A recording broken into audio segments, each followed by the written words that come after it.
Good morning, good morning, good morning. Welcome to Men Hurt Too, brought to you by #Coffee with Tea, a series where men get to share their truth and the fact that men are human beings first and they have feelings too.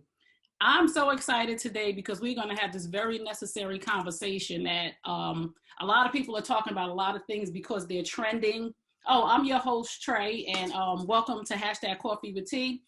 A lot of people talk about things when they're trending, but we have some real heroes on the front line who are doing the work behind the scenes. And today, my guest, Tracey Syphax, President and Chief Operating Officer of Fax Group LLC, a real estate development company. He is the author of the award-winning memoir, From the Block to the Boardroom. In December of 2017, Mr. Syphax was pardoned by former Governor Chris Christie, New Jersey, for a 27-year-old conviction for drug possession and possession with intent to distribute.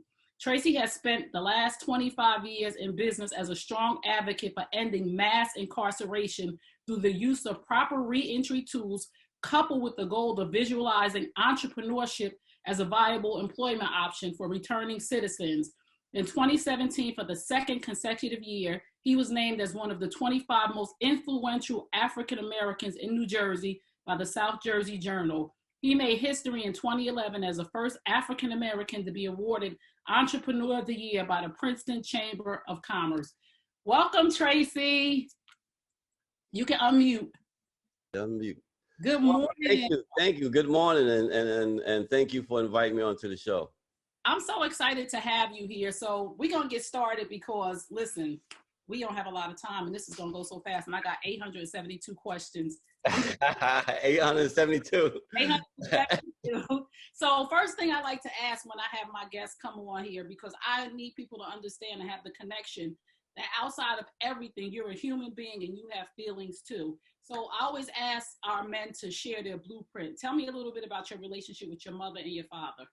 Wow, that's a good question, and it's so funny that you mentioned that that men have feelings too, because I just celebrated my 58th birthday party last Saturday, and my mom and my dad was there, so to be able to have them in the room together and celebrate was a very emotional time for me. But my relationship with my dad and my mom, my dad and my mom divorced when I was young.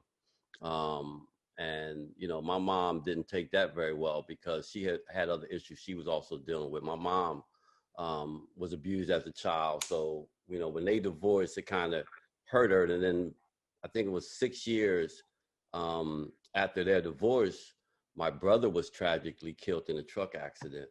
And I think those things, coupled with the divorce, coupled with her past abuse, coupled with losing one of her child, it just drove my mother to drugs. So I spent the better part of my younger years with my mother as a drug abuser. My father, we had a quasi relationship. My relationship, and I talk about it in my book, From the Block to the Boardroom.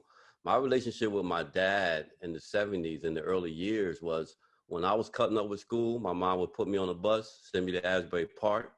He would beat me, put me back on the bus, and send me back to Trenton. So, that was my relationship with my dad, but, thank God, works in mysterious ways. And I look at, all the things that I went through. And I just truly believe that, and this is true, a lot of children, we don't get the opportunity to pick our parents. We don't get the opportunity to choose the community that we're going to live in or how we're going to grow up. Right. And those were life lessons that I learned as a young man. But, today I'm just, I'm pleased today, the fact that my mother's clean. I have a great relationship with my dad. My dad means the world to me. And we have a great relationship now. Me and my mom, she's been clean for like almost 30 years. And we have a great relationship now. So it's just a blessing. And I broke down last week. I broke down because it was a very emotional thing for all the things that I went through, for all the things that I went through with them, to have them both there, at the age of 58, and to have them and they can, spend time with me and we can enjoy each other. Me and my dad, we talk every week. So, those are the good things. And so the prior years was all lessons learned just to make me a better man today. Wow, that is awesome. Because, people just don't really understand that men are human beings first. And we talked on the back end a little bit this morning. And I talked about how I have 3 sons and how I finally figured out that men are human beings first and they have feelings too. it took a lot to see them go through different things. And when I got sober, because so Mhm. many of us grow up in the system of parents that are drug addicts or alcoholics, and my mom was a drug addict and alcoholic. And it just was a trickle down to me and my cousins. So we drank every Oh. week. It was just a normal cycle. But then Mhm. I had my own children and I saw how it affected them. So thank you so much for sharing that. I love what you said that, now I'm accountable for where I am right now. So you said you grew up in Trenton. Yes, the capital of New Jersey. Yeah, Trenton is tough. Yeah. Talk a little bit about you growing up in the streets of Trenton. Well, growing up in the streets of Trenton, especially during the 70s, late 70s, I like to call them the roaring 80s, when the crack academic hit. What I Yeah. mean? I was out there. I was out there. I started abusing heroin and abusing cocaine when I was 13, 14 years old. Oh, I was still in cars at the age of 11, drinking everything. I was just acting out. The loss of my brother, my only brother, really did something, not only to my mother, did something to me too. Me and my brother had a great relationship for 9 years, before he passed. So wow. I was missing my brother. So I was dealing with that trauma too. So I was acting out and just doing all those things. So growing up in Trenton, late 70s, early 80s, sold drugs to support my habit. Became very good at selling drugs. One of the things, and I'd like to talk about one of my greatest accomplishments, if you can call it accomplishment, when I was a drug abuser and a drug dealer, was that I never was without my drug of choice when I was on the street. And I Wow. just made sure that I was a hustler, I was a businessman. I sold drugs in every part of the city. I was able to sell drugs in every part of the city because I got along with everybody in every part of the city most of the time. So, as a businessman, I knew who my customers was. I knew, the product that I was selling. I knew how to treat customers. What I mean? People would tell you I was one of the nicest drug dealers you ever want to meet as a drug abuser. But I knew, the things that I needed to do in order to support my habit, in order to support my mother when I was young, because I was supporting my mother from the time I was 16. I was taking care of me and my mother. Wow. So, having the ability to do that and provide and make sure that I was not without my drug of choice was a challenge. But it was a challenge that, I was able to take head on. And the only time I was without it was when I went to jail. So, having to go through that in Trenton, growing up like that in Trenton, it taught me the hard lessons that, number one, that I'm a survivor. Right. Two, when my back is up against the wall, either whether I'm a drug abuser or clean, I'm going to do what I need to do to survive. And Right. what that taught me was that I was a great businessman. I always been a great businessman. What I mean? I just needed to turn that in the right direction. So growing up in the city of Trenton taught me those hard lessons. 17 years, I spent out here in the streets, coupled with 7 years in some of the toughest prisons in the state of New Jersey. It taught me the hard lessons that I learned today. But, I look at those times that I spent, growing up, and it made me the man that I am today. I take nothing for granted. What I mean? I am who I am. I paid, I like to talk about it all the time. I never went to college, but I still paid a heavy price of my degree. Right. I Yes. still paid a heavy price of it. And, we always hear people talk about student loans and student debt. Well, let me tell you something. My debt it's been paid over a number of years. But they were all lessons learned that have made me the successful entrepreneur I am today. And I love how you came back. So your record was expunged. Your record was, pardoned. Chris Christie pardoned your record. Why not just say, I'm a successful businessman, an entrepreneur. I know where I'm going now. I have flipped it legal. I don't want to hear about this no more. Why did you care about those mass incarceration? Why did you care about those coming back into society? Why was it important for you to say, you know what, I want to teach these men and these women that you don't have to work for somebody, because most people who come out of jail, nobody wants to hire them. Why did you feel like it was important for you to go back and say, let me handle this, instead of just saying Tracey is good and I Yeah. ain't talking about this no more? Yeah, no, and you're right, Trey. And and that's a good question because I was good when I got into this fight and when I got into being a activist. I was good. I was making 30 something dollars an hour. I had good benefits. I was a supervisor at my job. So I came home from jail in 1993, and it took me approximately 2.5 years to start out as a laborer, work my way up to foreman, to mechanic, to supervisor in 2.5 years. And then I attended the Million Man March in October 1995. And when I attended the Million Man March, one of the messages that Minister Farrakhan said was that if you didn't have a job, your charge was to go back to your community and create one. Whoa. I had a job. I had a good job. Right. But as an entrepreneur, someone who always felt he was a businessman, no matter what I did, I came back home from that march, and within the next 3 to 4 months, I quit my job and started my first business, Capital City Contracting Company. And I grew that to a $1 million corporation within 7 years. And the reason why I share that story is because when I became an entrepreneur, I began to receive a lot of brothers that are coming home from prison. Right. I don't know if there was a sign at the door every jail in the state of New Jersey. When you go home, you go see Tracey Syphax on Martin Luther King Boulevard. He got a job. He got a job. So, you know what I mean? I'm right on Martin Luther King Boulevard. Just like any Martin Luther King Boulevard across the country, we have our challenges. But, you know, to be that shining example up there on the same boulevard that I sold drugs on, gave me the opportunity to be a part of the community and to give back. So brothers would come home and just come straight to my office. And I used to have so many conversations with brothers that coming home from prison. And they said, listen, Tracey, I need a job. You know what I mean? I'll do anything. Minimum wage, start me out part-time. You know, I'll do anything. He said, Tracey, I don't want to go back to what I used to do. You know what I mean? I want to be able to take care of my daughter, my son. I hear so many of those stories. You can only imagine over my 25-year career of being on that boulevard and being in Trenton, all the stories that I heard from people just wanting to do the right thing. Right. I can tell you, going to some of the toughest prisons in New Jersey, people come home with the high hopes of doing the right thing. Everybody don't want to come home and go back to jail. But far too often, circumstances happen when you come home. You can't get a job. You can't get housing. You can't get your driver's license restored. You can't get medical benefits. You know what I mean? All those things. And then on top of that, you have 49,000 collateral consequences that inmates, formerly incarcerated people face when they come home from prison, whether it's denial of getting a barber's license. Right. In certain states. In the state of Virginia, you can't raise cattle if you've been convicted of a crime. You can't even transport bingo chips.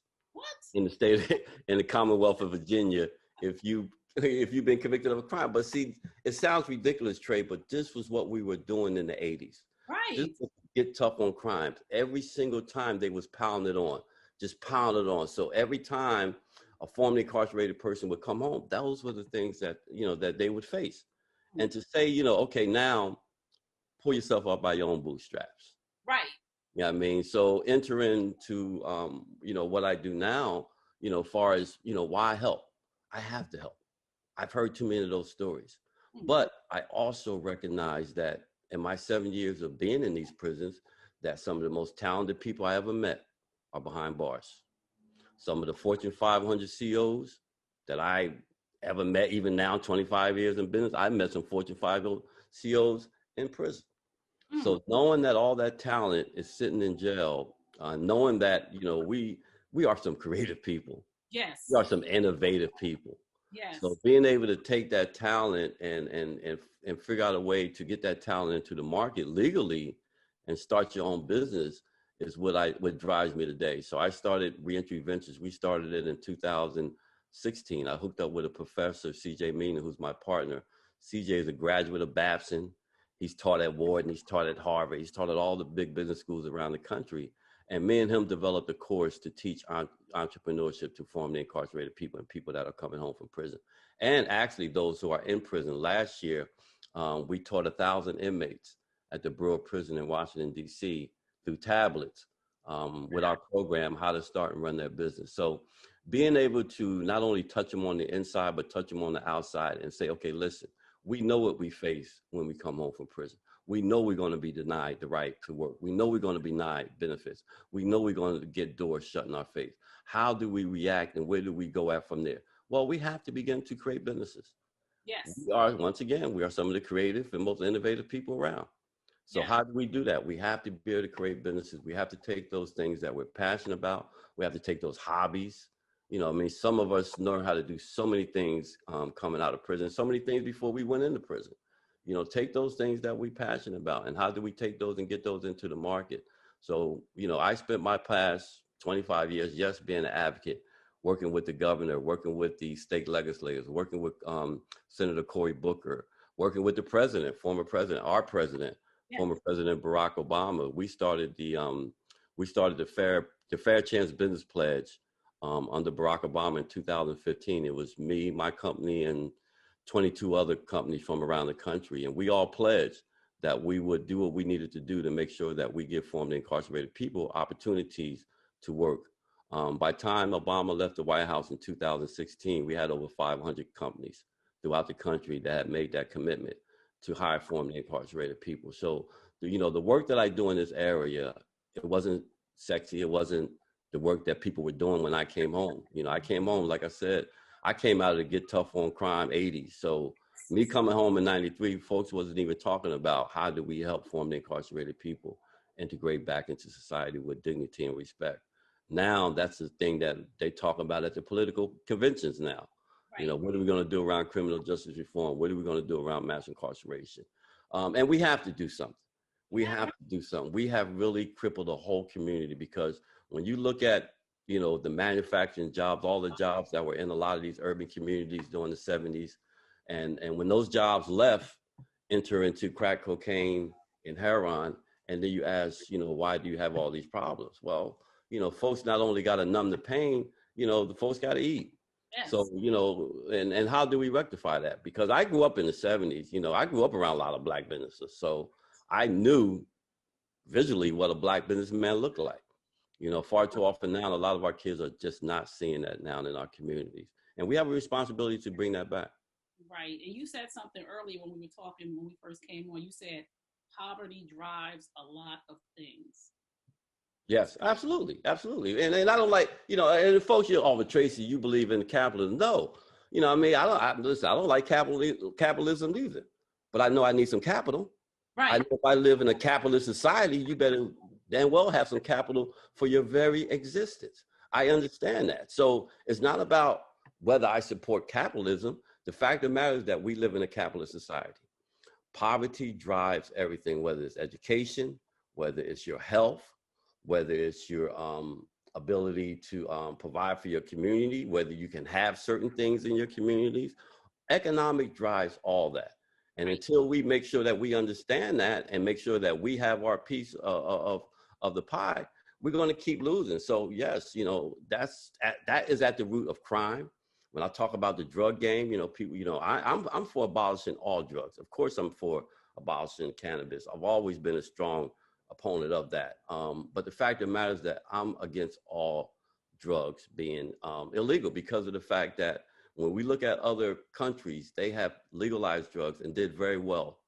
We continue to lock folks up, shooting, kicking in doors, all those things behind the drug war, and it has not done a thing in the past 40 years.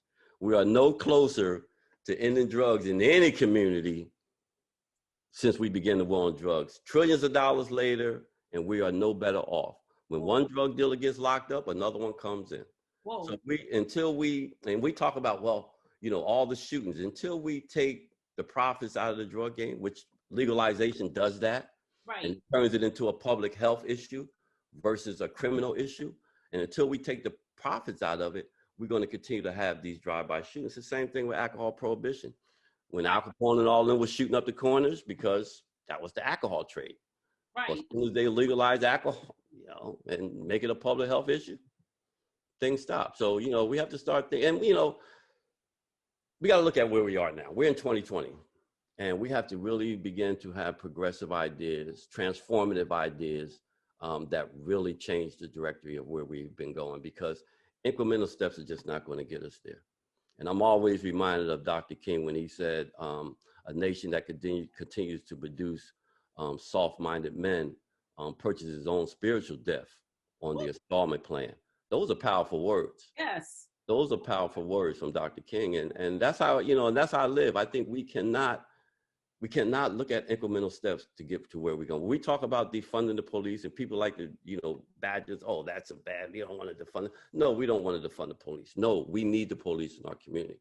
But the fact that we have to reimagine and rethink what policing looks like, what policing looks like in America. The number one institutions for the mentally ill in the country is not mental institutions. They're jails. They're jails. So we criminalize everything: immigration, jails are full. Mental health, jails are full. Criminality, jails are full. You know what I mean? We criminalize everything in this country. And, you know, and we have to get away from that. We have to get away from that. So being a Black man and being incarcerated, selling drugs, a lot of people think that people don't change. So I'm sitting here looking at the change because I had a question from a woman who sent me an inbox, because they send inboxes when they see somebody coming on about incarceration. And she said, Black men don't change.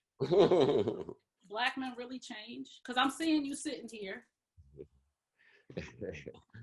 Yeah. Nah, Black men and Black women. Right. So yeah, I mean, we all change. You know, everybody changes, and everybody has the ability to change. You know, and I like to talk about Just Leadership, this organization I'm a part of. I'm a 2019 fellow, but Just Leadership is the largest organization in the country run by formerly incarcerated people, for formerly incarcerated people. They are the biggest, they are the baddest. They get things done on the legislative side. They are the truth. They have 1,000 leaders in 45 states. Wow. So when we talk about people don't change, I see it every day. Right. I see it every single day that people change and that people want to change. But people need to be given the opportunity and the space to change. And we have to be able to provide that for them. And that leads right to my next question. Do Black men get the support they need to advance in life and as entrepreneurs? Because I know we support each other as Black sisters, you know, sisters entrepreneurs. We the largest number of college graduates starting businesses, but there's a support system up underneath us. Mm-hmm. So is there a lack of support for Black men who come out of jail, and just for Black men in particular? Yeah, No. I think the support is there. From my ex-wife supported everything that I did when I got in business. My family supported me when I started my business, and so no, I think we get that support, but I think we have to prove that we want that support. I think that's important. You know what I mean? People can say I want support, but if you're not out there proving it, if you're not getting up every morning making it happen and showing people that you need that support in order to get you over the hump, no, it has to be earned. I don't think support is just given. It has to be something that's earned. But no, I think listen, everybody has the ability to change. You know, Malcolm X proved that and changed the world. Yes, he did. Absolutely. So, you know, to say Black men don't change, and that's just not a true statement. And I feel like, for me, I feel like this is something, but to ask someone who's been, you know, who's in the system and dealing with incarceration and those different things, is a past prison record a lifelong sentence for Black men? Because I mean, even in families, you know, we have a family member, you know how we are. We all listen, Trey, we all have family members. Right. We all have family members. You know what? When that family member, that family member that's the thief, and then when that family member comes to the cookout, everybody's hiding their purse, even though that person changed. Mm-hmm. So is it a lifelong sentence? Because we like, cousin Lisa is here, put your purse up. You know what I'm saying? So when you come home from prison, is it like the family is like, and society, is it just a sentence, a death sentence, a lifelong sentence for Black men? It is definitely it's definitely a lifelong sentence that I believe that eventually we can get paroled from.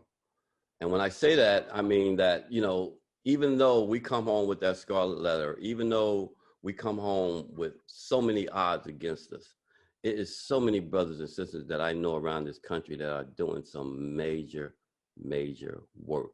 So, you know, when I look at the folks my colleagues that I work with in criminal justice reform, one of them is a mayor of Mississippi. Two of them just ran for Congress. One of them out in Seattle ran for the assembly and won. So formerly incarcerated people around this country are doing it. You look at Chef Jeff Henderson, from federal prison to top chef at the Bellagio. You know what I mean? We are the comeback kids. And I like to tell people all the time, you know what I mean? I am an expert and a pro in crisis management. I've had to do that all my life. We have to do that all our life. So I become an expert in it. Even during the pandemic, downturn in the economy, 2008, when the real estate market crashed, I was heavily invested in real estate. Fact of the matter is that not the first time I've been through a crisis though. So, you know, we've become expert in operating in crisis, and I tell people all the time, especially going into prisons, one of the most volatile, ever changing environments you can ever go to, and if you've never been there, is prison. Wow. And It's I don't prison. want to go there. No, absolutely. So if you can go through there and manage and navigate your way through that, you can definitely do the same thing out here in the streets also. So like I said, when the pandemic hit, you know, I just basically went back to what I knew. You know, if I had to lock in, I had to lock in. You know what I mean? Picked up my Bible, did the audio version. Actually, just finished it on September the 11th, right? The day before my birthday, I did the whole audio version of the Bible. So when I was in solitary confinement for a year in 1992, I read the Bible from cover to cover because I was in solitary confinement for a year. So when came the lockdown in New Jersey, wow, I went back to my roots. Got me a window by the Sindel and basically did the same thing that I did in 1992. And just basically reinvent myself and think about the things that I need to do to capitalize off of what's happening now in order to be better. You know what I mean? We have to always think situation and things are going to happen. Right. They're going to happen. Pandemics and crises are going to happen. They always happen. So we just got to make sure that we prepare ourselves for those things. And I think some of us are more equipped to do it than others. Right. And that comes from our life experiences. So there's a documentary that you featured in, Elementary Genocide. So is this problem started way earlier than we're coming on board trying to take control over it? Like, we trying to help men when they're grown. Is there a breakdown in when the boys are younger and girls, but we're talking about Black men right now, but does that breakdown start in elementary school? Absolutely. It starts as early as the third grade. Absolutely. And we have to get a handle on that. You know, I mean, when I found out about a lot of my trauma, you know, when you talk about ACEs, adverse childhood experiences. So ACEs, adverse childhood experience, talks about certain experiences you have as a child before you reached an adult age that creates trauma in your life. Yes. Child separation, parents divorce, physical abuse, sexual abuse, incarceration, bullying in school. All those things count as traumatic experiences, and they count as ACE. So by the time I was 18, I had a score of 7. So I had experienced 7 of those by the time I was 18 years old. So I say that to say a lot of kids in our community face these traumatic experiences. And we have to find a way to make sure that we're not only working with them and helping them overcome these experiences and these traumatic experiences, and not just say, why Raheem can't sit still at school? What's wrong with him? He's just a bad boy. He's not just a bad boy. Right? Things that are going on that we need to have a conversation with him about. You know what I mean? I never had a conversation about my brother being tragically killed. I never had a conversation about, you know, my parents divorcing at a very young age. I never had a conversation about watching my mom get beat by a boyfriend. You know what I mean? I never had those conversations. So I had to deal with those things growing up as a young man. Wow. So we have to make sure that, okay, and these traumatic experiences, and they all tie into the illnesses that we face today. Right. You know, if you go listen to Dr. Nadine Burke talk on ACEs, she talks about the correlation between those traumatic experiences, high diabetes, anxiety, all the health problems that we face is a direct correlation to the traumatic experiences that we face. So as young men, we have to be able to start having these conversations in our community about these traumatic experiences, about mental health, about what's going on with our Black men, and having a conversation about how they're feeling and what's going on with them, and be able to open up and talk about these issues, because these are the issues that are affecting us. And until we heal until we heal our men, you know, we're going to have some problems. Yes, we are. I totally agree. If you just tuned in, you're tuned into Men Hurt Too, the series brought to you by #Coffee with T. I'm your host, T, and today I have here with me Tracey Syphax, who's talking about being coming back into society from being incarcerated, and the importance of knowing that you have options as far as entrepreneurship is concerned, because everybody doesn't really need to work a 9 to 5, and like everybody don't want to work a 9 to 5. Right. That's why so many of us are failing, because some of us are not equipped. Listen, we want to be bosses. Yeah, we put it on Facebook. We put our employee. Who's your employee? I'm a boss. Talking about those traumatic experiences, and I have my book too, Men Hurt Too. That's why I came up with the series, because my sons, and in the book I talk about these traumatic experiences of, you know, the boy in high school who wasn't popular. So now he's got muscles and he's grown into himself, and now he's a womanizer because he didn't deal with the fact that in the 9th grade nobody didn't want him, because it wasn't that the girls didn't want him. We wanted the popular boy so we could be popular. We wasn't sure of ourselves. The boy is running around womanizing, and we're not talking about the fact that the young man who was molested and nobody ever told him, or the young man or the young woman who watched her mother be beaten by her boyfriend. All this stuff is suppressed inside of us. So I want you to just talk to people who are listening right now who are employers. What would you say to them about those who are just coming back into the system? Wow, that's a good question, Trey. And that's a good question. And I used to do a program. I used to work with the former mayor here, Mayor Palmer, back in 2008, 2006 to 2008. He created a program called the MOET program. It was the Mayor's Office of Employment and Training. And what we were able to do, we were able to connect with close to 48 employers from around Mercer County here. Almost the same thing as the White House Business Pledge, to be able to get them to commit to hiring formerly incarcerated people. And why would they do that? And why would you hire formerly incarcerated people? Well, the fact of the matter is, I can tell you they're some of the most hardworking people that you want to hire.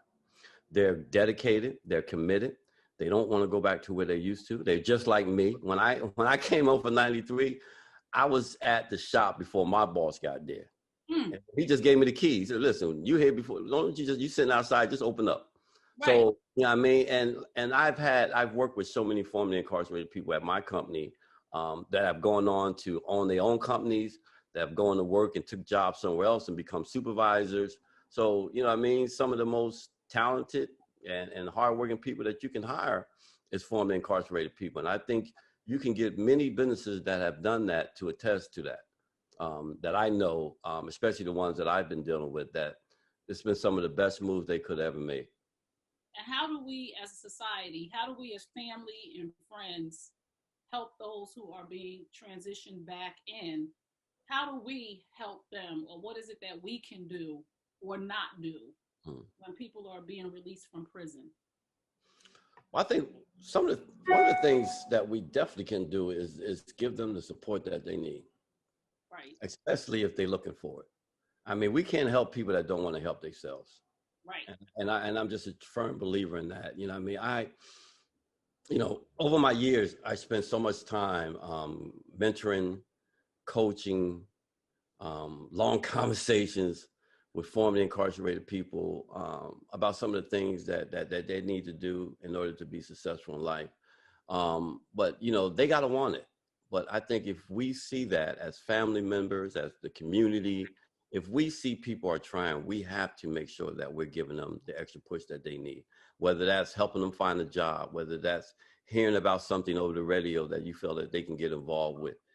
Making sure that they're okay, making sure that they have some type of support, because coming home with nothing and telling you no experience and then telling you need to get a job, after 6 months, I mean, it's tough. It's tough. So I think we have to give them the support that they need. And I think some of the things that we don't do, I think is talk down to them. Right. I think that's one of the worst things you can do to a formerly incarcerated person is talk down to them and make them feel less than what they already feel. You know what I mean? Like I said, it's a traumatic experience just to go to jail. Right. It's more traumatic once you get released. Right. Find out that you can't, absolutely, and find out that you can't get a job somewhere because of your record.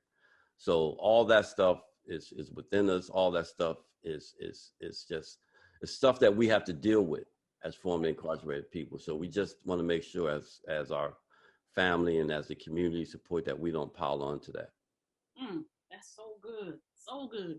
So let's go on and transition over to your book, From the Block to the Boardroom. Just tell me a little bit about that and what was your inspiration behind writing it? Yeah, so From the Block to the Boardroom, I released in 2012. I was always, from probably early 2000s when I created my second company, which was the real estate development company. of when I began to take notes and start beginning to think about writing a book. So 10 years prior to me releasing From the Block to the Boardroom, I was already framing my thoughts around what I wanted to talk about, because I had started teaching 6th and 7th graders in the public schools in Trenton how to start and run a business through the Mind Our Business program. So I started that program in '97. And it's just, it just opened my eyes. And I was like, wow, here are these 6th and 7th graders learning the art of business. If I'd have had that when I was a young man, with all that entrepreneur experience pent up in me, right. what I could have did with that. And I watch some of my students now, Mind Our Business has been around for 23 years. I've seen students now that are in business, students that are going to college, running a little jewelry business on the side. One of them is into fashion design. He just moved to Atlanta and started his business. So, if I look at that and say, okay, wow, I wish I'd have had that, as a young man growing up. And I think having that, would have really, really helped me, be the entrepreneur that I always thought I was. So creating From the Block to the Boardroom gave me the ability to share that story of how I was able to transition from a former drug dealer who always thought he was a businessman to actual businessman selling a whole different product that's legit, and then also teaching other brothers and sisters how to do the same thing. So what I did with From the Block to the Boardroom, I ended that book in 2012. The last chapter of that book was called The Blueprint. Right. And what it did, it gave people my version. Now, mind you, I've never been to college. I didn't go to business school. I gave you my version of how I started, what I did to be successful in business, and how I was able to create $1 million business from nothing. So being able to have that conversation was good. But like I said, I wanted to just take it a step further. So, hooking up with my partner and creating the entrepreneurship course was the ultimate lead up to that. Teaching the 6th and 7th graders, coming out with the book, it all led up to doing what I do now. And I do believe that those are my life lessons that has led me to where I am now. So yeah, so From the Block to the Boardroom gives you that glimpse. You probably, any prison in the country, you could probably find that book, which is so great, and that I really get a lot of joy out of, because I hear it all the time. I read your book in prison. Your book changed my life. I came home, now I'm trying to, buy me some real estate. I'm trying to get into the real estate business. So just hearing that gives me great joy to know that, From the Block to the Boardroom has really touched those who it really needed to touch, those who are in prison. Right. And I love it that so many people and I'm not disregarding or putting anybody down who has degrees and masters and letters behind their names, but so many people are quick to judge people who have not been to college. They don't understand the degree from the School of Hard Knocks. Some places that you never thought you can go. I didn't go to school either. It just wasn't for me. And I had my mom, like you said, my mom was a drug addict and alcoholic. We didn't even have these conversations about college. Oh, absolutely. It was survival of the fittest. You need to get a job. You need to find you a man. You need to do what you need to do to get where you need to go. And that was my school too, because I went through some hard knocks and bumps and bruises, but it made me who I am today. So I love that you can express to these people, to just the world, not even the people just coming out of prison, that just because I don't have a college degree does not make me uneducated. Absolutely. I went through something that you probably wouldn't have made it through. Absolutely. Listen, it's crazy when you got to go through life, college. Absolutely. And I can tell people all the time, oh, well, I got student debt. Well, I got life debt. Right. And I got the paying, and I'm still paying for mine. So, we ain't gonna go talk about the debt that we pay. Listen, I've been paying for a long time and still continue to pay. But, I like to, think that, From the Block to the Boardroom was chronicle that story and give people that hope and inspiration that they need to come out of a tough situation. And I'm looking to actually follow up with that in 2021 with our new book. Absolutely. And I'm just kicking around with certain things, but we're going to talk about the facts of life. Right. PHAX. So, it involves so many things, whether it's health, whether it's, overcoming those traumatic experiences that I had to overcome, whether it's about being a successful businessman and my commitment and our commitment that we need to have to our community. We're going to talk about all those things. So I'm looking forward to following up From the Block to the Boardroom next year in 2021. About that, yes. So tell me, before we go on, because I'm gonna let you talk a little bit about entrepreneurship and what that looks like. But before we go there, I'm so into just, I love Black men. And we've all, and this is what I try to tell my sisters, we've all been hurt in relationships. But don't put every Black man in a barrel because of the 3 Black men that hurt you, or the 2 Black men, or your daddy, and all of that other stuff. I think Black men are dope. This is my uniform for my show. What is it that, as a Black man, and I like to ask all my guests this, what is it as a Black man that you need from the world, from us, from Black women in your life, not just women that your girl or your wife, but from Black women in your life? What is it that you need to heal, to be vulnerable? Wow, that's a good question. And I think I don't think it's one answer to that, because it's like it's so broad. I think it's so many things that we need as Black men. We need support. We need understanding. Folks had a 400-year head start on us. I mean, we need some understanding about where we are as a society and the things that we face, as Black men. Black man is an endangered species. And if the Black woman can't recognize that, who is going to recognize it? Right. So we need to understand that. So I think it's ever encompassing far as the overall support that we can get from Black women. But I just really need to just think that, because of our sisters, and you all have been at the forefront of everything that has moved in this country. So I think having that support from our sisters, and I think when I look at our young men, and I'll end with this part here. When I look at our young men, and I talk about this, Trey, our young brothers do what they do, whether it's their dress code, whether they wear their pants sagging, whether they calling B words on it. They do what they do because women allow them to. Black women. And until Black women say, no, I'm not going to date you until you pull your pants up. No, I'm not going to date you till you clean yourself up. No, I'm not going to date you till you act like a man. You know what I mean? And it's crazy because we have 45-year-old men that still run around here with their pants sagging. You know what I mean? I'm not going to blame y'all, but I'm going to blame y'all. And you know what I'm saying? Listen, and I have a movement called #NoSideChicken, where I encourage women to honor, guard, and respect each other's relationships, where I talk about men are cheating on us because there's an option. If none of us was willing to sleep with somebody, if you sleeping with somebody, man, and we are the antidote to our own problem. We won't accept. I could say that, and women will go listen to men who are screaming and talking about these books on what women are supposed to get. And I'm saying, we are our own problem. We got to hold men accountable for the things that they're doing. If you know that a man is married, you see his wedding ring, and you still gonna go on a date with him, we have a whole situation amongst ourselves. So you're not blaming us.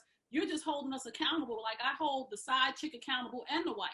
Right. Side chick, cheating is a form of abuse. If you are knowingly sleeping with somebody's husband, boyfriend, or fiance, you're an abuser. Wife, you're allowing your husband to come home 5 o'clock in the morning smelling like a whole nother house, then you have a problem because you got to make a decision. And I'm not saying divorce and all of that, but sometimes you need a season of separation from what you're showing your children inside the house. So with side chick, you responsible, and wife, you responsible, because the man is sitting in the middle smiling and kikiing and going to 2 different houses. So I am so on board with you with that. And I don't think that you're blaming us, but I think that we need to hear from the brothers. Right. Like you said, don't date a man with his pants sagging. Tell him, don't come to my house like that. So I love you so much for that. Just always over. I think we all have a responsibility, and that's vice versa. Because listen, our sisters, we can, our sisters, right? We can be ratchet. So we have a responsibility. Men have a responsibility also. Yes. They're queens to make sure that you're not, you're addressing them in a way that they need to be addressed, but you also bring it to their attention that, listen, sister, that is not cute. That is not cute. And we have to be able to have that conversation and hold each other accountable. So I think it goes both ways. And I love it. And we're not even talking about the woman that you're dating, your big brother. No. Why are you going out the house like that? And I'm not saying it because I'm trying to keep you from being a liberated woman and you could wear what you want to wear, but bad sis, cousin, niece, like, no, you know what I'm saying? That's not cute. I love you so much. So we're going to talk about entrepreneurship because our time is running down, and I know you are big on entrepreneurship. I'm an entrepreneur, and I know that this is the hardest thing trying to feed you. It's easy to get a paycheck, to go to Yes. a job, a Yes. 9 to 5 and get a paycheck. I Yes. want you to give the entrepreneurs some advice that are struggling right now and they about ready to go get that job. They like, I need set check every 2 weeks to be deposited into my account. What advice would you give them? Yeah, I think we all need a steady check. You know what I Yeah. mean? But you know, the fact of the matter is that, you know, entrepreneurship just doesn't operate like that. I believe entrepreneurship is built on pure hustle. Mm. You have to be able to want to go out there and get it every single day and know that because you sign both sides of the check, they're not going to happen on their own. So Yes. I think you have to get out there and make it happen. But, you know, when I look at entrepreneurship, especially when I look at us, you know, we're equipped for this. You know what I mean? We're equipped for this. You know, once I realized everything that I needed to know about entrepreneurship, the risks, the ability to take risks, you know what I mean? I've been taking risks all my life. Right. So, yeah, I mean, that's a no-brainer. The other type of risk I used to take used to land me in prison or land me in a hospital. Now, in this risk, I might lose a little bit of money, a nice sleep, but, you know, I can get up the next day and get back in the game. Right. So, I just really believe that, you know, entrepreneurship has to be a valuable option. I think you mentioned earlier about having these conversations about education at your kitchen table. We're not having a talk at our kitchen tables about how to start a business. And I think that's a tragic loss because a lot of other households are having this conversation. And I know we can't sit at the table and say, well, we're going to go to Uncle Joe and he's going to give me $100,000 to take this business idea to the next level. We can't do that. Right. So we have to get out there and make it happen on our own. And that was the way I was able to do it. I grew $1 million business, not because Uncle Joe gave me a $100,000 loan. I grew my business simply because of the fact that I was able to work, save my money, invest in my business, do jobs, invest back in my business, do another job, invest back in my business. Did I say that? Invest back in my business. Yeah. So invest back in my business. We have to learn that. We have to learn. We have to invest in ourselves. We have to invest in our business. If we're not going to invest in us, how can we expect other people to invest in us? Ooh. Whether that's your time, your money, or your talent. Ooh. Because we so busy, and I'm going to say this as a Black brown girl, we so busy buying pocketbooks and shoes and cars and things that depreciate in value. And when somebody tries to say something to us, we want to say, you a hater. But invest back in yourself because you need a return on that investment that's lifelong. Absolutely. Absolutely. To the young people who want to become entrepreneurs right now, like these young people doing it, like, oh no, listen. I seen it. I taught 6th and 7th graders, so I can tell you right now, that no, they come from a different mindset, and you know, and one of the things I'm trying to make sure that they all understand is that they have to buy their first home. That is the first step to entrepreneurship. That is the first step to starting a business, to sending your kids to college, to buying a second home. It all starts with that first home. So I tell a lot of my younger students that your first priority, number one priority you need to do is stop renting. You got to buy a house. You got to build equity. You got to have somewhere where you can go to and say, okay, I can pull 10,000, I can pull 20,000, and I can get started in this business. Because a lot of businesses are started in this country based off the real estate, equity in people's real estate. Right.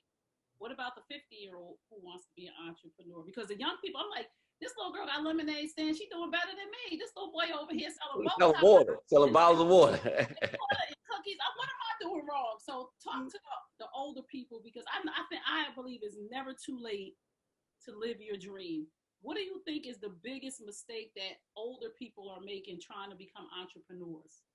I think one of the biggest mistakes, well, we make a few mistakes, but I think a couple of the biggest mistakes is not doing the proper research into the business that we're looking to go into. Sometimes we have an idea, we got a little money, put them two things together, and we opening up shop.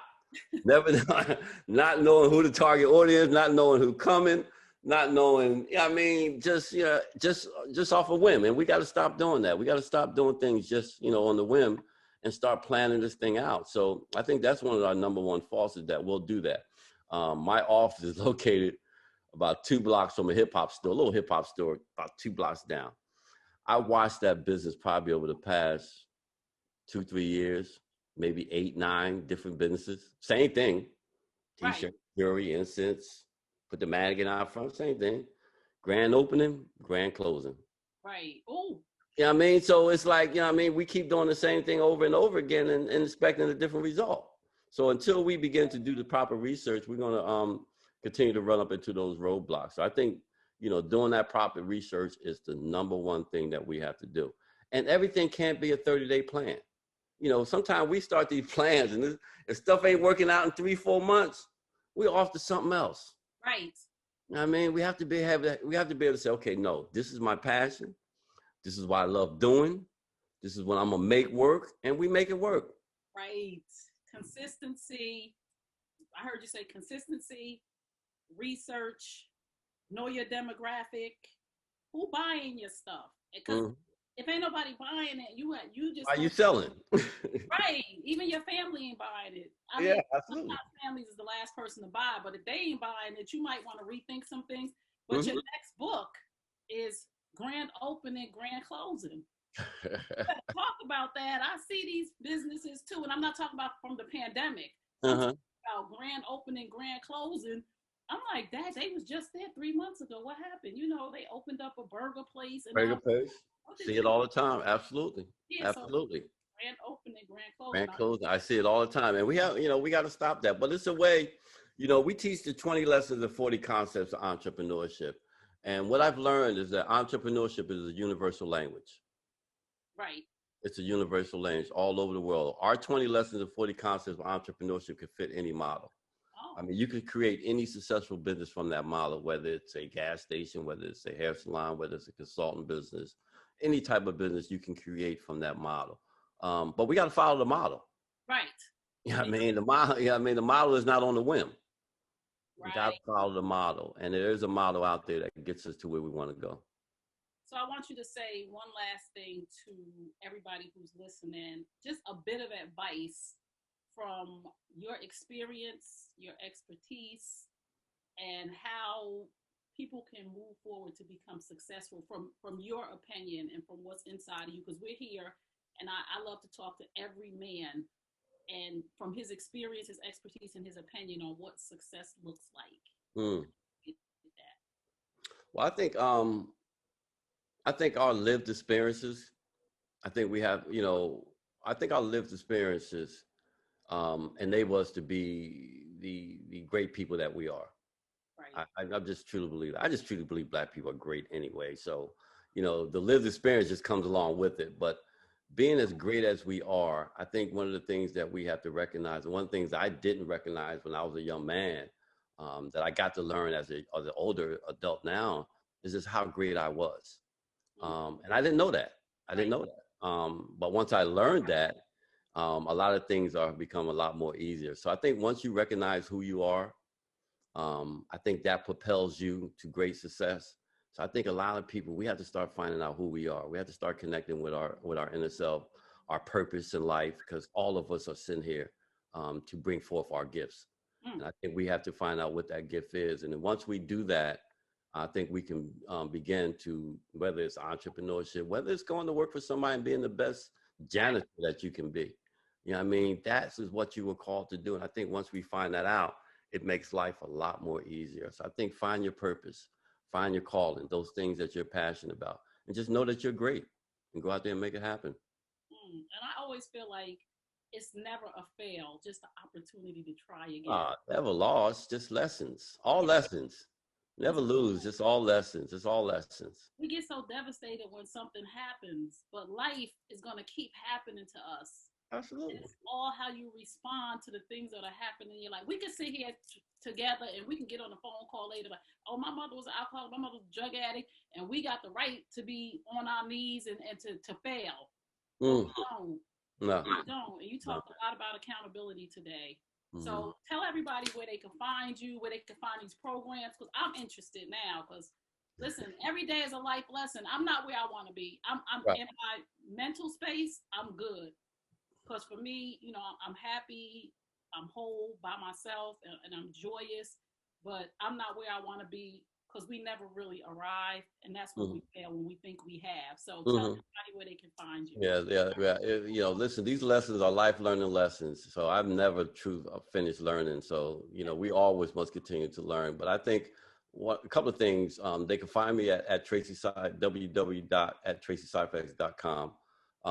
Also, you can on social media at Tracey Syphax, on Facebook, From the Block to the Boardroom. I think what I do want to talk about real quick before we get off is that we're ready to start a program, Newark, Trenton, and Atlantic City. Any formerly incarcerated person that want to get in business for themselves, we're offering a free entrepreneurship course paid for by the state of New Jersey in partnership with the African American Chamber of Commerce. So anyone in Trenton, Atlantic City, and Newark can enroll into this 10-week program, learn how to start a business. It's not going to cost you a dime. It's going to be done all online, but it gives people opportunity to get into the market. I'm going to do a live on my Facebook page, probably either later on today or tomorrow, announcing that and giving people the opportunity. So stay tuned, come to my page, check it out. We'll have a flyer up probably by the end of the day, and just get involved. I think, you know, we have these opportunities. And once again, I said free. F-R-E-E, free. Because we offered this last year for free, and I had to go around begging people to sign up for a free course that teaches you how to start running a business. So I think we have to take advantage of these opportunities that come before us. And this is a great opportunity to learn how to get into the market. We can share so many people that we've taught over the years that are doing very well. I mean, one of our students in DC just signed a $1.3 million contract last year to do transportation for DC government. Wow. He did our course in 2017 in DC. So it works. On the wall. Can I be it works. Absolutely. Absolutely. I know I'm coming out of incarceration. I'm trying to get out this prison in my mind. Let me have give me the link. Listen, we all get locked in there. So you ain't got to go to jail to be locked in there. You can all get locked in there, but we got to come out. We got to come out. Yeah, people. Mr. Syphax just said it's a free course. And that's a whole nother problem in our community. We don't show up for free stuff. And even online. During this pandemic, I did so many free webinars and listened to so much stuff because it was free and I learned so much. We have to show up and we got to go get the information. He said F-R-E-E, free. And he got to go chasing folks to give you something free. That's our problem too. So we're going to solve that problem. But once you post a flyer, I will be sharing it. When you do your live, I'll be sharing that because I think this is very important for the healing of our community. Absolutely. For the healing of our men. So our boys don't have to heal. If we could produce whole boys, they'll be whole men. Absolutely. Broken boys, and broken boys become broken men. So Tracey Syphax, I so appreciate your time and your talent. You have opened up, I know, a lot of eyes. You just gave me a lot of information that I didn't know. And I'm going to do this. I'm going to give you the final word. Well, I think the final words, Trey, is that, you know, in this COVID-19 crisis, we have an opportunity to create 5 things positive things that can come out of this. I like to think that I've done my 5. I've had my 5. I think we all need to start rethinking because it gives us time to do that. Yes. Time to reassess, rethink about where we are in life, and to be better. So I think we need to take this time out in this crisis to sit back, think about being a better us than we could be to the world. So I think giving us this opportunity, we should take advantage of it. This is a time to pivot. And I think we all should be looking to do the COVID shuffle. I know, the COVID shuffle. I know that's right. So thank you so much. Thank you, everybody, for tuning in to Men Hurt Too, the series brought to you by #CoffeeWithT. I'm T. Remember what I tell you at the end of all my broadcasts. You deserve the best. Yes, I'm talking to you. You deserve the best. Now go get it. Peace and blessings. And remember Psalm 147:3. He heals the brokenhearted and binds up their wounds. Psalm 147:3.